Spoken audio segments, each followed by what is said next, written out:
Welcome to the best damn arm wrestling sports show. My name is Josh Edwards. I'm here with your host, Reza and Scott Wynn. How you guys doing today? Pretty good, Good, bro. bud. Good to see you, man. It's been a minute. Yeah, you got them fancy backgrounds. I need to get one of those. Yeah, it's not bad. I'll send it to you. You can use it all you want. Cool. How you guys doing tonight? Pretty good, man. Hanging in there, man. It's a good Friday night. Can't complain. Yes, sir. Reza, are you close to California? Where are you out of? I'm in South Arizona, bro, right on the border of New Mexico and Mexico. So I'm like up in the mountains at 5,000 feet next to a mountain that goes up to 12,000 feet. And funny enough, right before this interview, I have a little Honda Ruckus 50cc scooter. And I rode up to about 11,000 feet. And as crazy as it sounds, bro, I was up there hanging out. And a fucking bolt of fucking lightning hit the ground about a football field from me. And that inspired me to come back down the mountain. Yeah, it's time to turn around. Exactly. Let's go home. Yeah. It's time to go do an interview. So yeah. So Josh, tell us about yourself. How old are you? I'll be 40 years old in September. Wow, dude, you're getting Yes. up there, buddy. You're becoming a master there real soon. Yeah, supposedly. I think I weight's on 50. Oh, really? Okay, why's that? I don't know. I just hear some people say masters aren't supposed to be 40. Well, you get your ass whipped up in the Masters division too. Yeah, I don't really want to do that. I don't want to do that. That's not good for the whole brand, right? Getting whooped by a bunch of old guys. No, not good. So how long you been arm wrestling? Well, I mean, I've been competing. 2021 November was my first event in Tahoe. That was my first event. So I've been competing since then. I guess that this November will be like my third year competing. 1, 2, 2, 2, 3. Yeah. Which is a couple months away, but I watched Over the Top when I was like 7 years old. And living in the house I lived in, we didn't have many movies or many things, but that was one of them that we had. And Eddie and the Cruisers was another one. And so I've seen those movies literally, I'm not exaggerating, every day on repeat for several years. So I've probably seen them both thousands of times. And I always wanted to arm wrestle everybody. Everywhere I went, I was just like, let's arm wrestle, let's arm wrestle, let's arm wrestle. And then a few years back, I seen that arm bet thing. And I was like, whoa, this is cool. There's people on there that do this. And I told my wife I'm going to go meet some people in arm wrestle. And she was like, okay, but if you lose, and we just drove this far and you lose, like, that's it, right? Like, you're not going to waste your time on this hobby. And I was like, yeah, cool, whatever. And so I ended up being the guy I met on arm bet, whatever. And then the guy I met, we were like, hey, man, why don't we try to start a little group and train together? And Nowhere to Run was born, and it went from there. I haven't stopped. I've just been in love with every moment of it.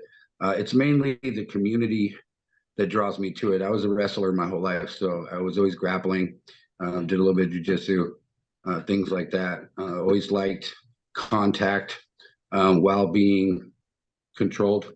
And so when I found this, it was very similar to that for me. And aside from that, the community is like really drawing. I have 4 children. So being able to take my children around like these groups of people that are just so humble, the ego is set at the door. You don't find that in many sports. So yeah, that's what really did it for me. And I've met so many awesome people. Scott, you're one of them. Reza, can't wait to meet you. Bill, all the guys in California, all over around. And one of the things that people noticed of me in the beginning, I guess, is that I wasn't, scared to drive 5-6 hours to go practice. And they're like, dude, you're driving that far to practice? I was like, yeah, I want to meet everybody. And that's kind of how the North versus South thing came about. And I think that's why people supported it, is because they see me going out everywhere. And they were like, we're going to support what he's doing. And so we all kind of just get together. It's like a big celebration. It's taken off and turned into a cool thing. I mean, this year was a lot better. We had medals and shirts and stuff and to give the guys. And so, yeah, each year, just trying to get it better, trying to be any part I can to spread, again, the community that I fell in love with, trying to get everybody like, hey, come check this out. So Right. And that's you what it didn't is have for any me. entry fees either, which was pretty cool No. too. Like nobody had to pay to enter the event. No, That was kind of no. a plus, obviously. I think obviously you're gonna have to pay an entry fee in the futures, but it was cool how you guys always run this event, set up all the matches, and then nobody's paying to be a part of it. So that's pretty cool on you that you're doing that. It's a good service.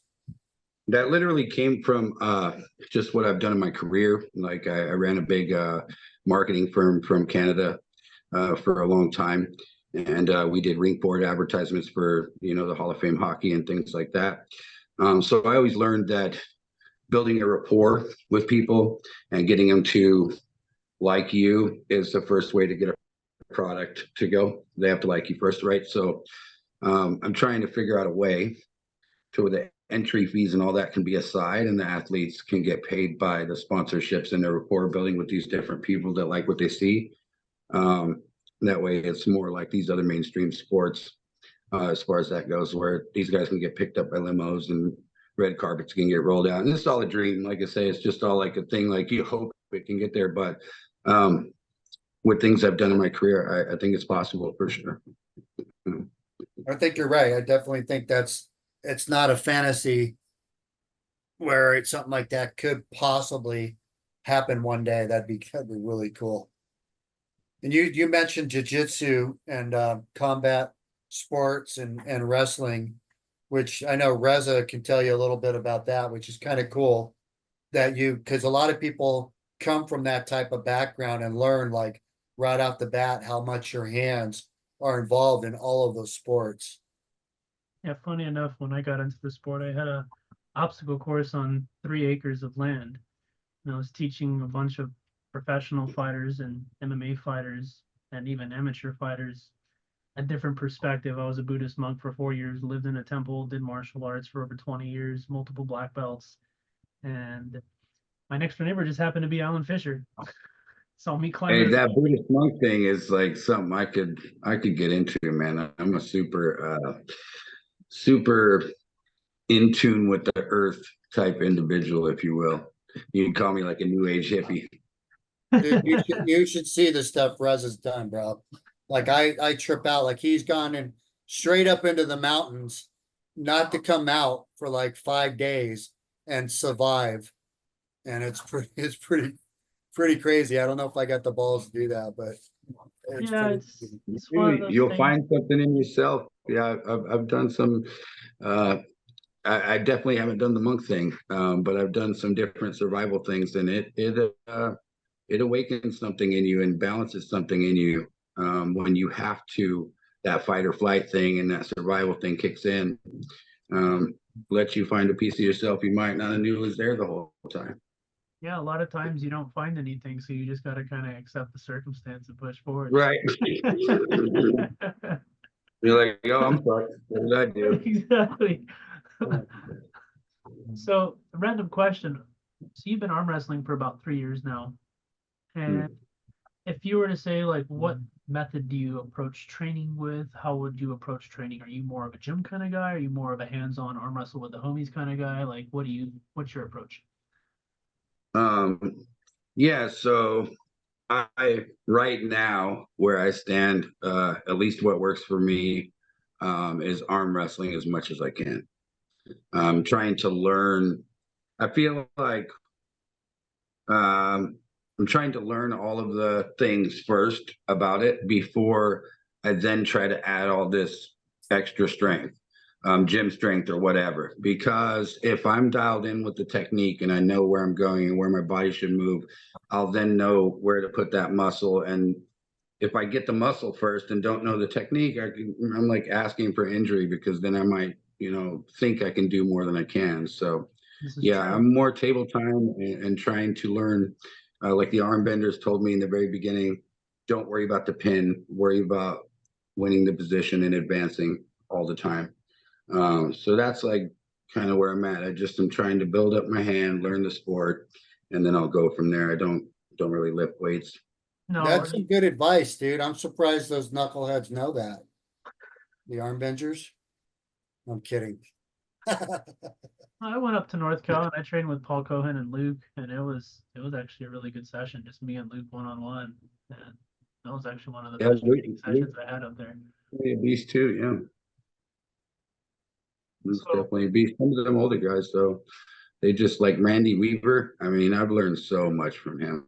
So much. You know, Yeah. simple things like telling you that when you hook somebody or pick up somebody, you don't have to do all of this like completely, because then you're fully tensed up and you're wasting more energy. But the same thing is doing that, just a slight right difference in the change, and you're still taking the hand where you need it. So little things like that, but he's always right there to coach you and try to make you better. And yeah, So, you got to respect the people, you know, laid the way. so So when you got into arm wrestling, initially you were obviously learning how to arm wrestle, and then what kind of clicked in your mind that made you feel like doing the promotions was really a good idea? Obviously, you've had two really good events over the last 2 years with the North versus South events, but what drove you? Was it your previous history in marketing that kind of inspired you to try this, or?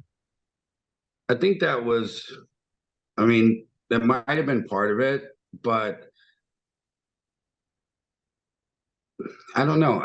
So we did a get together up north a couple years back, and I asked all the guys like, where are your team shirts? And all of us, you know, come together, and it was like 6 teams or whatever. And Mike McGraw and, you know, them guys have been around the sport for decades. They were like, man, we haven't had this type of vibe in years. Like, you know, it's just awesome. And so it kind of went from there. I was like, look, if I don't end up being a good arm wrestler, you know, win any world titles, I said, I'll promote the hell out of this thing and try to spread it around. Right. So it was kind of a joke back then. But after we did that, Mike McGraw was like, dude, it'd be really cool if we could get the South guys to get together and we could do some team shit like this against each other. And then from there, I was just like, hey, North versus South, let's do it. So it kind of just fell that way. It wasn't really anything pushed or trying to do. I just always am that type of person. I play guitar as well. I'm always that type of person that likes to see people smile and have a good time. So Well, we've had where- this. I'm sorry. Go ahead, Josh. My bad. Go No, ahead. I was just going to say that's where the whole kind of promoting it came from. Is I just want people to have fun, and this thing is cool. You know. Yeah. So we've had the North versus South rival, obviously, for a long, long time. You know what I mean? Bill Collins used to compete, and O.B. O'Brien used to compete, and they had their NorCal team, or Central California, really, but and they Hold would, up that trophy that you have. huh? Hold up that trophy that you just got. Oh, I can't. It's too big, bro. Oh, well, it says right on the side, NorCal 2015, like that they, yeah. Oh they've yeah, been they doing- did get lucky one year. You're right. I don't think I want to say I wasn't there, right? When was that? Like how many? I thought there's only been two. No, well, that's the thing. That trophy That guy was right there. donated. That one. That trophy was donated to us by Tom Nelson. He was like, hey, the Oh, that's North right. won. Yeah, that's right. You're right. Yeah, my bad. Yeah. Yeah. So they did a little get together in 2015 and did like and it was also in Bakersfield, believe it or not. Right. So that's kind of the cool part. I don't know. It just, everything just worked out the way it was supposed to. Just good energy. Just Yeah, trying to spread the for sure. vibes. Yeah, the event, let's talk about the event, man. The event was to me one of the best events I've been to in quite some time, dude. And it's funny because I was saying it's ironic because it was in Bakersfield, which they used to have the baddest boy in Bakersfield, which you never got to see, right? No way. That was a crowd pleaser, packed the whole house. I mean, all of Bakersfield almost showed up at that thing, dude. Crazy. But yeah, this event was this one was comparable, dude, considering the difference in the size of the venue and that the fact that this wasn't a tournament, it was a like what it ended up being, like a 16-man round robin at 145 pounds here. Reza next year, probably if we do this round robin again, I'm gonna pick him as winner. Just a Why heads. is My that your right, weight, my, Reza? You're right around that weight? Oh, right now I'm probably at about 140, 142, 143, Perfect. 150, Holy depending on smokes. how much I eat or what I do, but I have a 78-inch reach. So that's why I was always good at fighting, because I have a 78-inch reach, and for a lighter guy, it's pretty substantial. Yeah, for sure. Well, that, you know what? I was just gonna say we could put you against our belt holder, but he's about 5'2", I think with maybe a 25-inch reach. I'm just talking smack, but yeah, I don't know if we want to do that to him. who is it? I think he's been pulling similar amount of time as you, though. I mean, he has won He. WAF championships and a Who's couple things. he? Who's he? Brandon Ryan. Oh, okay. He was trained by Bill. Okay. He Yeah. started 10 years ago. Yep. He's a cool little dude, man. I like him. Yeah, great. His last like Grand Thresher or whatever her name is. Yeah, yeah, he is super funny. Yeah, dynamite guy. Yes, Yeah, it was definitely a cool vibe. I mean, we wanted to try to do things extra this year, I guess. So we did the national anthem. You know, Kane played that on guitar, and and then the little intro. You know, playing Back in Black and stuff. It AC/DC. kept the vibe. Yeah, but then also putting the guys in the red and blue shirts for North and South and setting them on the opposite side of the room, it kind of forced the crowd to be more engaged. Because last year we just had them in all their team shirts, and you might not have known who exactly was from which side if you were a new guy. Should But this year, I have slipped there, Reza? If I was to this is analyze, if I was to analyze this match, in all honesty, They're all the same, I pretty think much. I think he got a better grip, a little bit higher, considering Well, the he re-gripped several times and got over my. and he's index. biting your hand a little bit as well. He's not really going around the index bone. But Tim wants to do because I was talking about, like, you know, moving forward, the goal is to kind of spread out. In February, we have something worked out with the Mexico team, and they're going to come up to Bakersfield and have a Mexico versus California thing. And Tim is down to do an Arizona versus California thing. And, you know, that's kind of the whole goal, like that Game of Arms idea from back in the day. You get your state team and you go team, state. And, I think that's a you know, beautiful idea, bro. I mean, you got a really big group of guys in Phoenix. You have a smaller team in Tucson. I'm pretty sure the majority of the people that'll come from Arizona will mostly be out of Phoenix because it's a little more convenient for them. But I mean, there's some decent pullers out of Phoenix, and definitely the Mexico team. I just saw them compete in El Paso. They got some fucking strong guys, bro. So I mean, it's one of those things. I know Scott went to a tournament in Cal, Mexico, and yeah, he also. I mean, they got some good guys. That'll definitely be a nice little event for you guys to get you guys some different experience against, you know, different people, and also give that variety for the athletes, you know. Yeah, right. no doubt. When that Mexico team came up to Bill's state championship last year, they literally had a guy like in every class that won every class, like almost like across the board. I mean, they had a gold in a lot of classes. They were a badass team. I think it was like Jose Gaia, Gaia's pretty damn good. Him, and then those twins from Tijuana are badass too. Yeah, they're good as well. Yep. Strong dudes. No doubt about it. Good times, dude. Yeah, the event was it was pretty exciting. The whole thing was, like you said, like the blue and red shirts, as far as this team versus that team, this crowd's for these guys, this crowd's for these guys, and the cheering was off the hook, dude.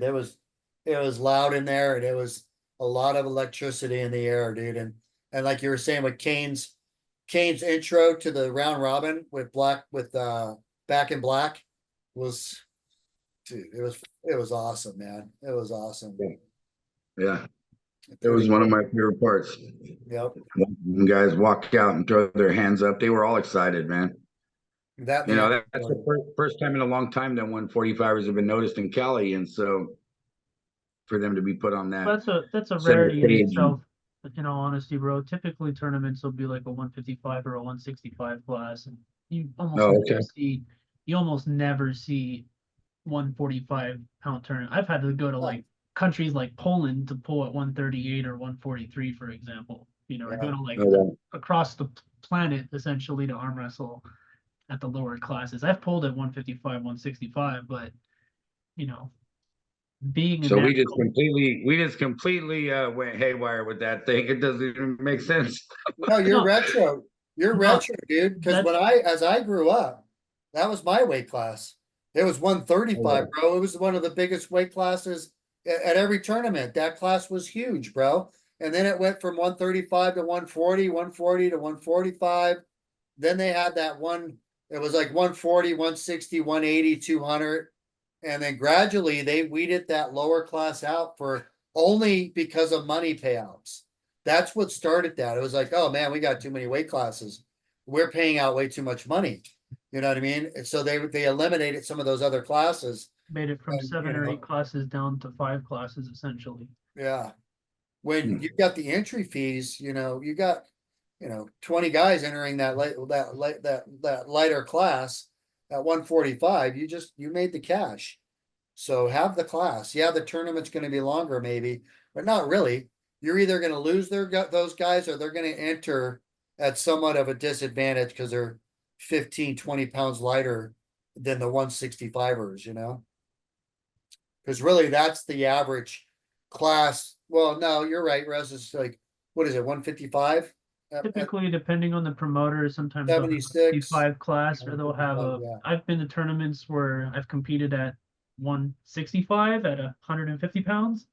Yeah. I've been to tournaments where I've competed at 155 at 145, and I've been to tournaments where I've competed at 176 at 145 to 150. So it just depends on the promotion. Like WAL had a 165 class, for example. Typical Leonard's events through USAA will typically have a 55 class, and Bill Collins will typically have like a 55 class. So it's typical. It's a 155 class for some of the older promotions, and some of the newer promotions are kind of leaning towards the 65 class. And it's just one of those things where it discourages lighter athletes, especially when people that are typically in a 65 class are walking around at 178, dropping to 65, So, and it's never really discouraged me. I've competed against the bigger guys and I don't really mind it, but it's one of those things where you obviously feel best at your natural weight. Yeah, for sure. We had some of the guys that were in there that were like 110 pounds, right? So they were still outweighed by a bit, but yeah, it just showed us that there's a ton of guys who are pulling in that 65 who are way out of their weight class. And then when you got like the anomalies like a Mike Brown who's like 6'4", 6'5" at 165, I mean that's it's hard for a lot of them to deal with.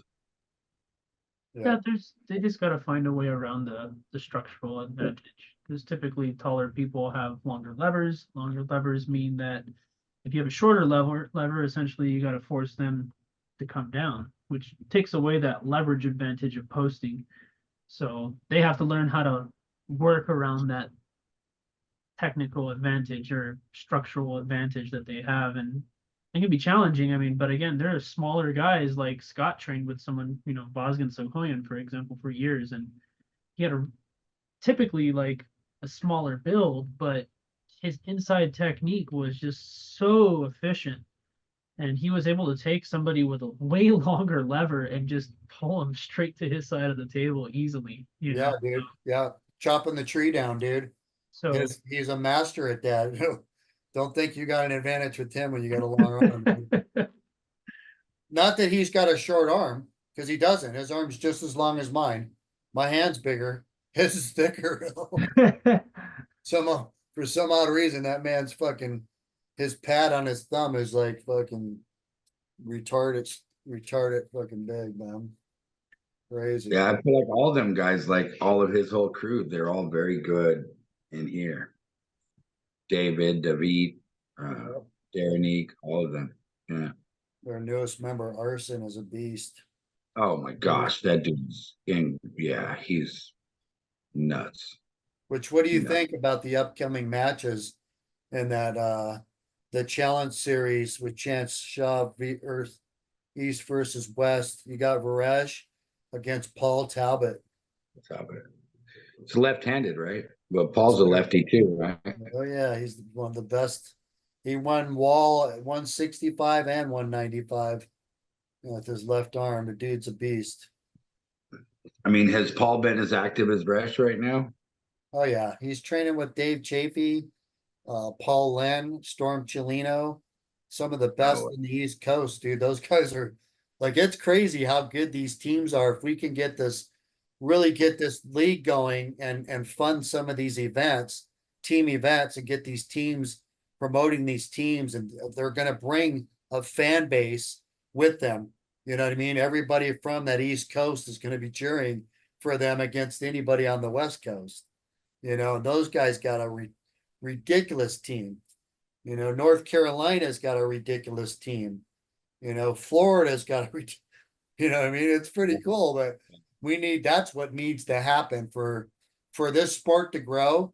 We need to, again, support it ourselves, build it from within. When we're big enough, we'll be looked at from the outside. Then we bring big sponsors in. Until then, we build it. And again, once we secure a big enough crew of people and we're supporting our own events, our own organizers throughout the US, you know, that's what's going to make this sport grow. And once we develop teams, I mean, like I always say this, but what millionaire or what corporation wouldn't love to own a professional athletic team? And why not arm wrestling, dude? You know, Yeah. we're interesting. Again, we edit like any other show. Obviously, we don't have, but when you have team events, it's not like a tournament where it's drawn out 8 hours. You know what I mean? If you have a team of 20 guys, we have a team of 20 guys. Out of those 10, you got 10 matches. You know what I mean? And you get 4 teams at a time. Now it's process of elimination, but that's, you know, that's a great format, you know?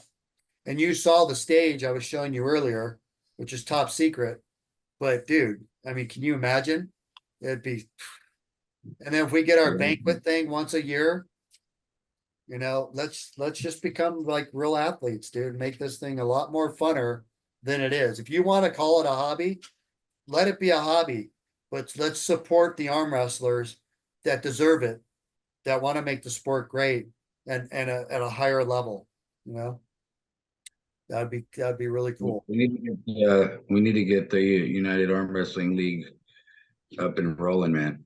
Yeah. Like we need to promote it everywhere on every event, every chance thing you that we're get, doing. dude. Yeah. I mean, Yeah. again, it's like we don't want to call it a union.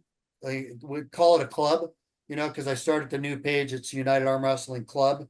That way people don't think, because there's guys out there, believe it or not, Ron Bath being one of them, who's like, are you trying to make this a union thing? I'm like, no, bro, chill out. That's not the idea. The idea is unity, you know? And yeah, I pay yearly union dues, you know what I mean? But those dues get me fucking top medical coverage. Those dues get me dental coverage, chiropractic coverage. You know what I mean? So those dues are used for what they're needed to be used for. We're going to use it for payouts, promotions, and getting this sport bigger, you know? Yeah, for sure. That's the key, bro. I mean, to me, that's the winning formula that's going to get us where we want to be. Instead of bullshitting around, everybody throwing their own promotions, everybody's trying to outdo each other. It's like, we can all keep doing the same thing we're doing, but let's do it together and make this thing bloom, and everybody succeeds from it. nobody's gonna get, nobody loses from this situation. And $120 a year, $10 a month, you can't, I mean, that's like a no-brainer, you know what I mean? Well, yeah, I don't even wanna, it's crazy. But yeah, let's do it. Well, Let's get when you this think thing about it rolling. like that, I mean, it's like, it's obviously an amazing idea, and potential is great. But even here in California alone, I mean, you got several promotions, right? And they're all doing their own thing, and different rule sets, and different, this and that and whatever. Um, we gotta get to a point first where all them guys are linking everything together. Like the number one guy here, is facing, like, everybody is all linked up. And then that makes sense for what you're doing. We got to get everybody on board to link up and understand that one big unity would be much better than six different, fruit stands. Remember this. Yeah. Money talks, bullshit walks. That's how most athletes perceive things in today's world. So that means that a lot of arm wrestlers won't show up to tournaments if there isn't money. Well, if you have a situation where everybody's putting into a pool, that pool is growing and it's publicly visible for all the athletes to perceive and see. The ability of that event, a final event of the year, to grow is substantial. You saw this with WAL, where they said essentially at the end of the year, we're going to have a finals with $20,000 for first place. People heard a number like 20,000. You had people flying from overseas. Yep, this is Well, true, man. Here's the same situation, except you're putting the power in the hands of the athletes. Now, as you said, there are a lot of promoters. There are a lot of variations of rule sets. But the downside to that is it essentially segments the community. And through that segmentation, we don't know who the true champion is. Because a lot of people are afraid to go compete at particular venues because they don't want to be banned right now. Because right now there is Right. issues with potentially getting banned. A lot of athletes, they can't go compete because they already are banned to prove that they are a champion of another affiliation that may have banned them. So you have this dichotomy that's occurring within the community where people are champions, but they're truly not the champion because there's no proof of that, because there's some guy in another location that you've never even arm wrestled before who's probably damn good. Well, yeah, that, or he's like, oh, well, I'm going to IFA. I'm not going to WAF. So now you got the split in athletes right there. It's like, yeah, you went to the one there was 5 guys at. I went to the one that had 20 guys in my class. You know what I mean? And you don't even know that till the day it happens, you know? And then they Right. made it where all you have to do is enter for IFA and you automatically are on the team. WAF still, for Simon's Nationals, which qualifies you for WAF, you still have to take first or second place to make that team.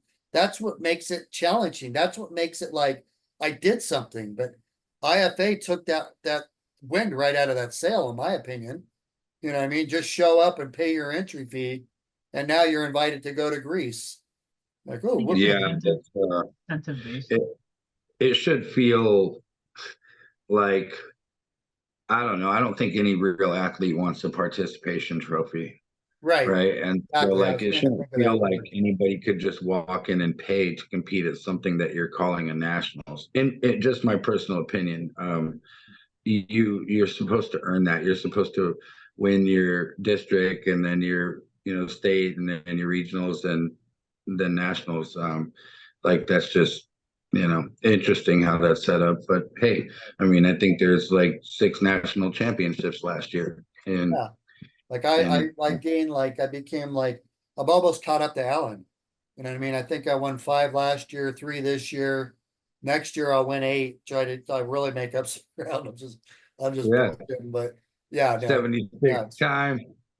So, Yeah, I but mean, literally back in the day, you could win 3 world championships and consider them amateur or open because neither one of them you were getting money at in 1 year. You know what I mean? Like you had 5 different associations that threw 3 of them through world championships, you know? right. So again, like Ressa was saying, you don't have all your top guys, but I guess what?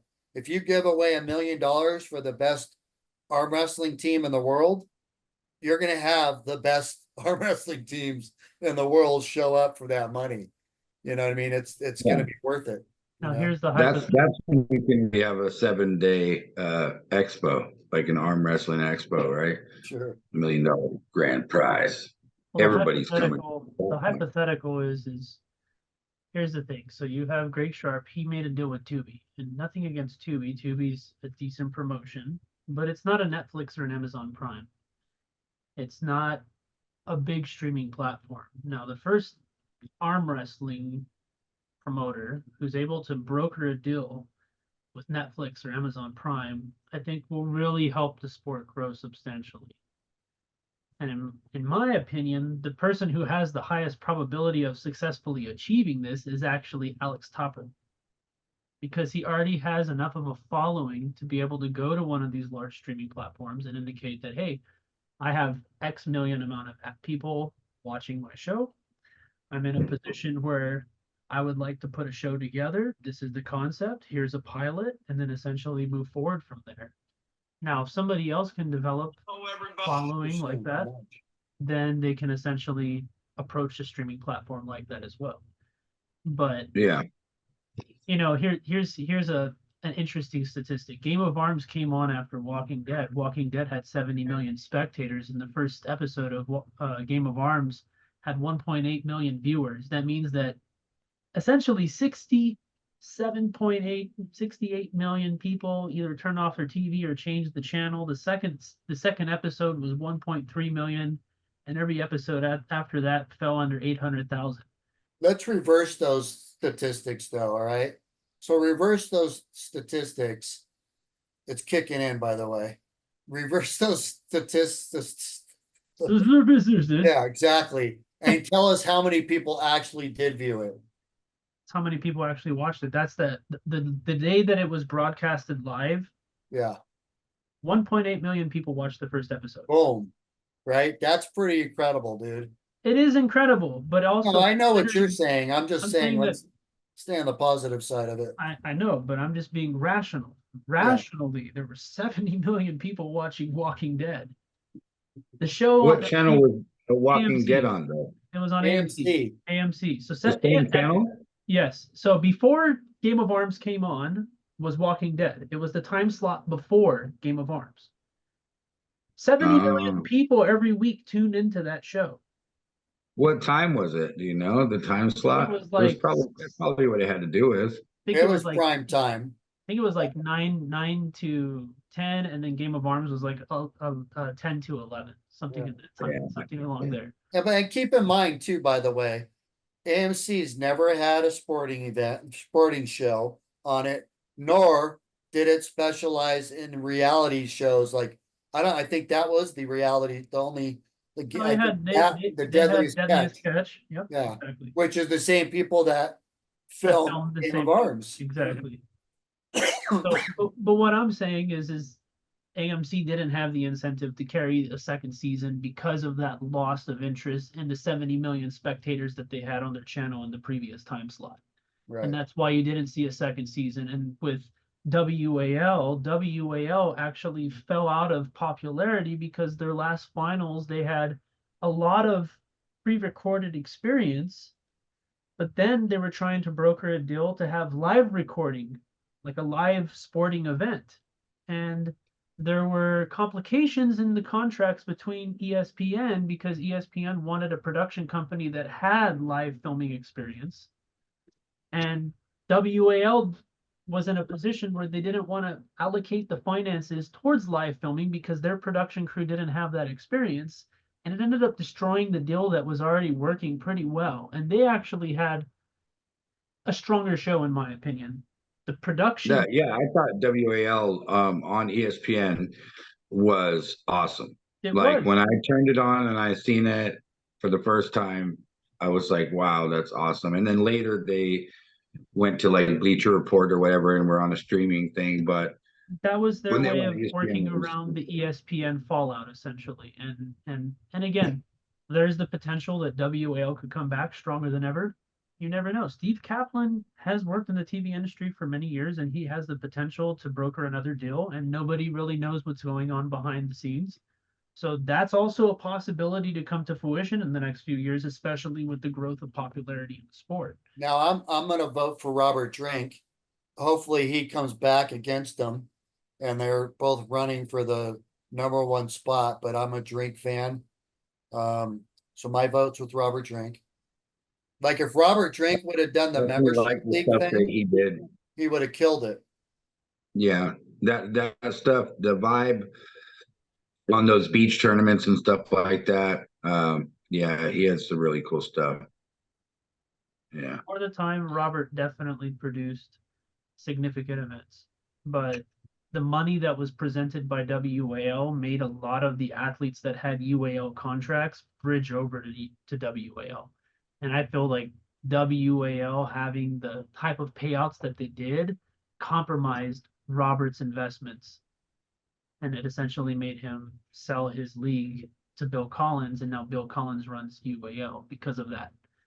And it's the same thing. WAL fell out of popularity mainly because of a poorly brokered deal and a lack of negotiations between ESPN and Steve Kaplan's production crew, because Steve Kaplan wanted to utilize his production crew, not ESPN's production crew or an outside source, which put him in a position where it's an extra $100,000 or $200,000 out of pocket for him, which is substantial. Right. So, and even with like Igor Mazurenko, he held the Vendetta in Vegas events that were published on CBS Sports, and those were awesome. They were in downtown Las Vegas on Fremont Street. They had the whole teleprompter on the top of Fremont Street with all the athletes' images, really good production. But again, maintaining relations with these productions, with these platforms, seems to be a challenge for all of these promoters.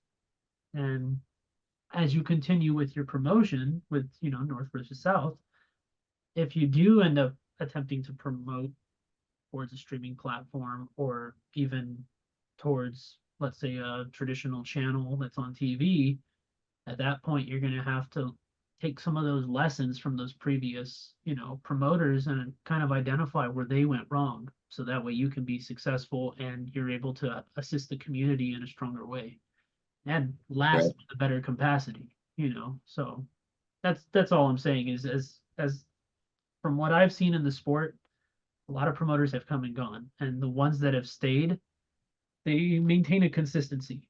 And as long as you maintain your consistency, you're honest, and you present things with integrity, the community will trust you. And as they trust you more and more, your events will blow up, bro. True. He's right. But the thing is about that too, is you got to realize there's levels with that as well, right? So those guys that are maintaining, we know like USAA, even Simon's just down to what, like Puerto Rico and the Nationals. I think those are the only tournaments the dude throws now. And you got to pull teeth to even find out about him. It seems like, at least it is for me. Like I don't see him advertising really with those events. But as far as the other organizations, the UAL is a little bit higher thresholds. They give away some really nice awards. They got some nice belts. Bill, Chris, they're both hats off to them. They're both stand-up guys. You got the mom and pops, well, the Leonard and Denise that have been around forever, that are been steady for, I don't know, 20 plus years, easy. And then you got not even a handful of others that have been around AAA, and they probably, Karen Bean and Frank, they pretty much more or less have phased out. You got Michigan State, with those guys out there, they've been pretty steady and they stay within their states. And then you got Billy in Texas, and they're doing a great thing with the Texas Arm Wrestling League. I think they're one of the best. Yeah, they're definitely they're I mean, one of the Texas leaders dude of is the on a pack. whole fucking other level, bro. When I went to their events and they got 270 entries, and just the venues they put, there was one event that it was in Houston, right in front of a lake, big open stage, like just beautiful venues, amazing locations, lots of athletes, perfect like example of a league that's doing things like on point. Other than that, though, you know, one Yeah, thing no, that I for take my hat off to you, bro, is I only know one other promoter that doesn't ask for entry fees, and that's actually Plomin out of Bulgaria. And he does it out of the love of his heart for the sport because he loves the sport so much that he throws tournaments and he pays for it with his own income. The rest of the promoters, they are generating income from their events. So Right. Mhm. that's something that I can take my hat off to you, bro. That's like super commendable. And I think that the community will adhere to your events with time, mainly because of that philosophy, you know? And as the community grows within your events, at that point, then you can start implementing a different cipher, you know, to essentially see how it plays out. But I mean, that's pretty badass, bro. I mean, Yeah, one of the things Josh and I were talking earlier before we jumped on this, we had a pretty long conversation of like the banquet at the end of the year, like almost no matter what, we're gonna have this thing. So whether it's in Vegas, which is Look up Punta de Cello in Bakersfield. I already found the most amazing place for it. Bakersfield, okay. Well, we gotta Listen, remember everybody's gonna travel. You gotta have an airport that's nearby. That's you know what I mean? Vegas is the cheapest oh, airport. I was just thinking California right there. My bad, my Really? bad. But still, Punta de Cello or to Cielo or however you say it. Uh, Sounds it's like mainly for weddings or whatever, but they rent it out for anything. It has And like it's pretty badass, bro. I mean, I'm looking yeah, at pictures of it right now. It's a pretty cool spot. it yeah, is. it's awesome. It has a lazy river that goes around the pool, like real tropical vibe. They serve you right there. They serve you hors d'oeuvres and everything and drinks poolside. Now, is Um, that place still in business right now? yes, oh yeah, yeah. I was thinking about having North versus South 3 after party there. That sounds Dude, good to me. that's I'll the stay shit. there. Yeah, That's the yeah. shit. Well, I want a place big enough this time where everybody can be there comfortably and not all tied in and then they can swim around in those pools. Like when I was watching the videos of them people jumping that thing, the little river, I was like, that's awesome. Like Yeah, it's real. that But you would see the be. white Yeah. tablecloths and the sit down, it's perfect for us to sit out there and have a little, whether it's belly dancing and a little concert with the award ceremony and all this stuff. It'd be amazing, you know Absolutely. and Yeah, that's you can great initiate. for after your event. That'd be really cool. You know, Yeah, and we're we could do a also, whole thing explaining this properly and get this ball rolling and where people are like, okay, this is what this is, you know. yeah, yeah, for sure. But we're talking about more along the lines, but one in Vegas where everybody comes out from all corners, all over the place of the United States, where we have like 8 super matches roughly. And we were thinking would be a really cool idea to like sell raffle tickets to the each competitor, and you would buy your raffle tickets thinking this is the guy I think's gonna win or want to win, and that raffle ticket's gonna win you a prize, which is a handle or an arm wrestling table or something along those lines, a poster that's signed by a bunch of different athletes. Um, something along those lines basically is what the guy would be winning for purchasing the raffle tickets, which all the money would go to the arm wrestlers of that match. So if me and Josh were having a match and people wanted to buy, I want to buy 100 tickets for Josh to win at $10 a ticket.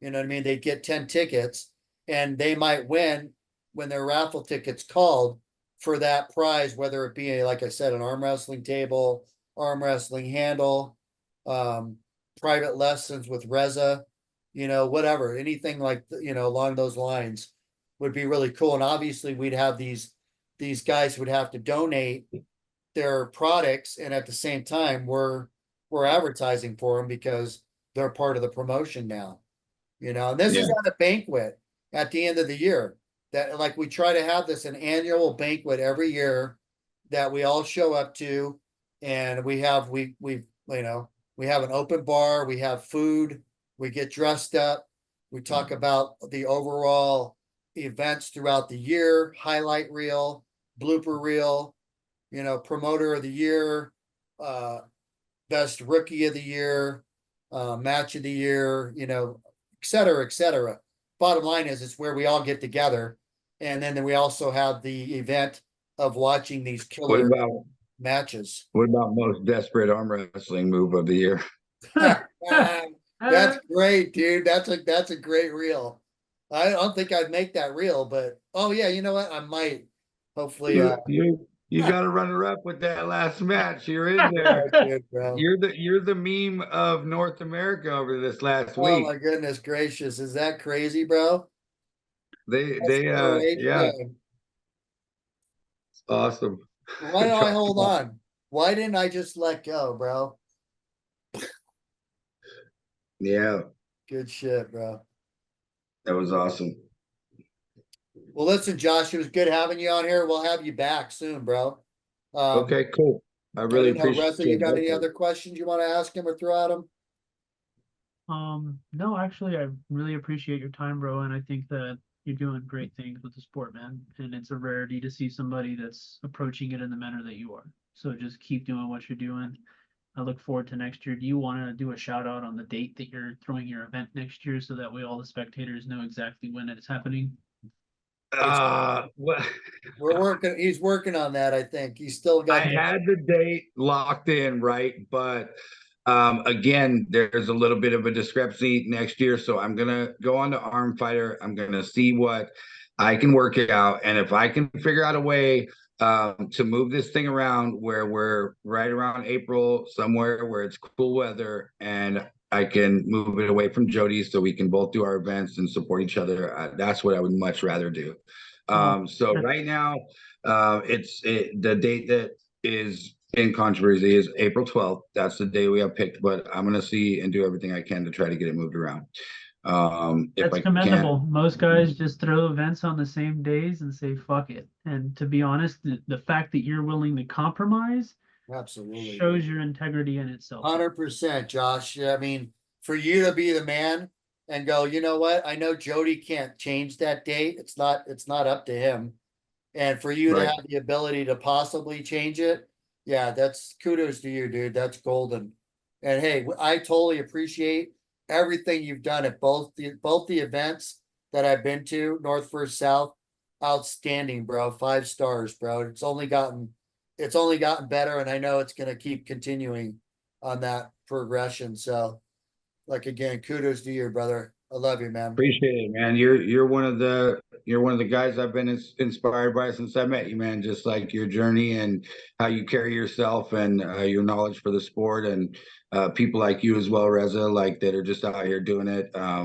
That's what makes me want to wake up every day and keep helping you guys spread this thing. You guys are here before me, and there's going to be people after me. So, just trying to continue to do what you guys are doing. Right on, brother. Keep up That's the good awesome. work, bro. It was awesome chatting with you, man. Take care, bro. Thank you guys. Have a good night. Right on, my man. Peace. The world is a crazy place. A smiling face may or may not be friendly. Good things have side effects, bad things benefits. I want to live into the end of this.